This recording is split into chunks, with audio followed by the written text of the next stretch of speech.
fortuna que se rehicieron y volvieron a ir construyendo, y la profecía parecía que no se terminaba de cumplir. Pero llega un momento en que empiezan a derribarlo todo, llega incluso a ser saqueada e incendiada por orden de Percenio Níger, este señor que veis aquí, en el año 193, porque precisamente se habían puesto en contra de otro personaje que era Séptimo Severo. Y este señor que veis aquí, no sé, la verdad es que hace cara de muy simpático, es una caricatura de un personaje. No he encontrado la foto real, es lo único que os he podido contar, pero bueno, más o menos para que os hagáis una idea de quién era. Este señor era Omar, entre los años 633 y 638 después de Cristo. Erigieron una muralla enorme que parecía inexpugnable, pero luego vinieron los cruzados en el año 1224, lo conquistaron. Y finalmente llegaron los turcos en el año 1291 y aún hicieron más. Pero ¿sabéis qué pasó?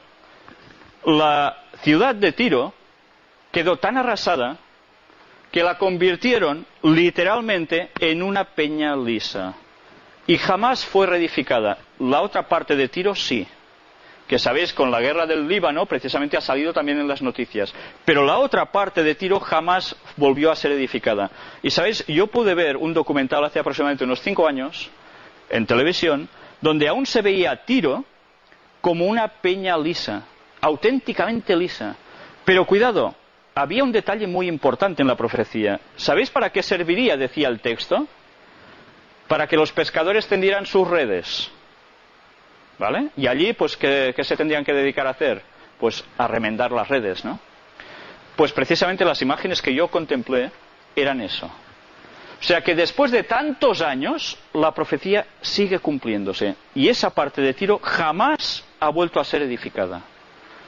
¿Cómo un profeta podía saber todo esto con tanta exactitud?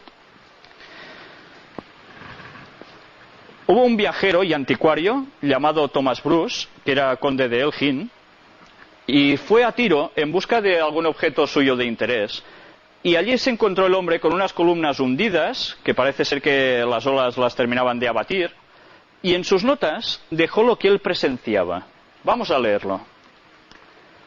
La sola curiosidad me indujo a pasar por Tiro, y fui el triste testigo del cumplimiento de las profecías. 2 miserables pescadores, después de haber recogido algunos pescados, acababan de tender sus redes sobre las rocas de Tiro. Y eso mismo lo seguí viendo yo muchos años después. Y sigue siendo un hecho habitual ahora. Si vosotros ahora fueseis a Tiro y os pusieseis a vivir allí, esta profecía se va a la porra también. Con lo cual, todo el pasado no serviría de nada y sería todo en el conjunto una mentira. ¿Veis la importancia incluso de hasta el último detalle? Si nosotros no percibimos que se cumple en cada detalle, no nos damos cuenta de la magnitud del cumplimiento de una profecía así, con miles de años. Y hoy en día Tiro sigue siendo una ciudad bastante moderna, dentro de todo, después de ciertos ataques. Pero bueno, vamos ya a cambiar y vamos a tratar con su vecina, Sidón. Sidón está, vamos, casi al lado de Tiro, más o menos, aproximadamente. Y, bueno, esto es Sidón. Veis aquí que hay restos antiguos. Vamos a hablar de una profecía que se encuentra en la página 626. El libro también es Ezequiel, el mismo profeta de antes. Y el capítulo es el 28. Vamos a leer versículos del 20 al 23. Dice el texto: vino a mí palabra de Jehová, diciendo: Hijo de hombre, pon tu rostro hacia Sidón, y profetiza contra ella, y dirás: Así ha dicho Jehová el Señor: He aquí yo estoy contra ti, oh Sidón, y en medio de ti seré glorificarán que yo soy Jehová, cuando haga en ella juicios, y en ella me santifique. Enviaré a ella pestilencia y sangre en sus calles, y caerán muertos en medio de ella, con espada contra ella por todos lados, y sabrán que yo soy Jehová. ¿Veis un detalle distinto aquí? ¿Alguien puede percibir un detalle distinto de esta profecía a la que hemos tratado sobre Tiro? ¿Dice aquí en algún momento que Sidón va a desaparecer como ciudad? ¿Que va a dejar de ser habitada para siempre? ¿Lo veis? Yo no lo veo, ¿eh? Pues vamos a ver cómo precisamente esta diferencia entre dos ciudades vecinas se sigue cumpliendo hoy en día. ¿Sabéis? Vamos a hacer un poco de historia de Sidón. Resulta que Sidón pasó por numerosísimas batallas y ha sido así durante todos los siglos. El rey Cambises de Persia, este señor que aparece en un bajorrelieve, conquistó aquella ciudad en el año 526 a.C. En el 351 a.C. fue destruida durante una revuelta y sufrió precisamente un gran derramamiento de sangre. Cuando se rebelaron contra los persas en el año 345 a.C., murieron 40.000 de sus ciudadanos. En esos tiempos las ciudades no eran mucho más grandes. O sea, morir 40.000 personas de una ciudad era casi bien desaparecer absolutamente. Lo más fácil era decir, pues nos vamos a otro sitio, como ha pasado tantísimas veces cuando ha muerto tanta gente en una población. Pues no, Sidón volvió a tirar para adelante, fue reconstruida. Luego cayó en manos también de Alejandro Magno, para variar, en el año 334 a.C. aproximadamente, viéndose así involucrada en la guerra de sus generales. Porque sabéis que Alejandro Magno, además, terminó mal.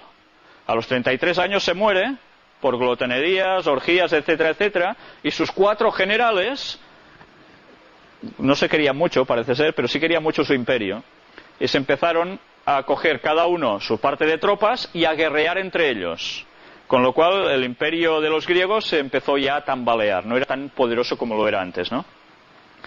En la época de Jesucristo, Sidón seguía siendo una ciudad rica y próspera. Luego llegan las cruzadas, en los años 1096 a 1270 después de Cristo. Fue sitiada en varias ocasiones, destruida, pero siempre reconstruida. En 1840 fue bombardeada por las flotas aliadas de Inglaterra, Austria y Turquía, y tomada por el almirante Napier. Como era de esperar, pues lógicamente hubo otra vez numerosos muertos, numerosos heridos.